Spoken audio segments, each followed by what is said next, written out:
Hi friends, please like చేసి subscribe చేయండి.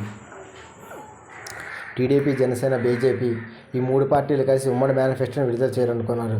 ప్రజలకు అన్ని విధాలుగా తగ్గినట్టుగా ఉన్న మేనిఫెస్టోని విడుదల చేయాలని, తగు చర్యలు చేయాలని చూస్తున్నారు. ఆ మేనిఫెస్టో ఏంటో ఇప్పుడు చూద్దాం. ఏపీలో ఎన్నికలు కీలక దశకు చేరుకున్నాయి. ఎన్నికలకు మరొక 2 వారాలు మాత్రమే సమయం ఉన్న నేపథ్యంలో రాజకీయం వేడెక్కింది. అధికారిక వైసీపీ మేనిఫెస్టోలు ప్రకటించగా టీడీపీ, జనసేన, బీజేపీ నుండి ఉమ్మడి మేనిఫెస్టోలు ఇంకా విడుదల కాలేదు. అవి విడుదల కావాల్సి ఉంది. కాను కొత్త పథకాలు ఏవి లేకుండా ఉన్న పథకాలకే నగదు పెంచి జగన్ మేనిఫెస్టోలు ప్రకటించారు. ఇప్పుడు కూటమి ఉమ్మడి మేనిఫెస్టోలు ఎలా ఉంటుందన్న ఆసక్తి స్వతంత్రంగా నెలకొంది. ఈ క్రమంలో జనసేన అధినేత పవన్ కళ్యాణ్ మేనిఫెస్టోలో కీలక వ్యాఖ్యలు చేశారు. ఎల్లుండి మంగళవారం కూటమి మేనిఫెస్టో విడుదల ఉంది అన్నారు. పవన్ కళ్యాణ్ ఏలేశ్వరం ఎన్నికల ప్రచారంలో పాల్గొన్న పవన్ కళ్యాణ్ ఈ మేరకు వ్యాఖ్యలు చేశారు. కూటమికి ఓటు వేయకపోతే ప్రజలు నష్టపోతారని పవన్ కళ్యాణ్ స్పష్టంగా చెప్పారు.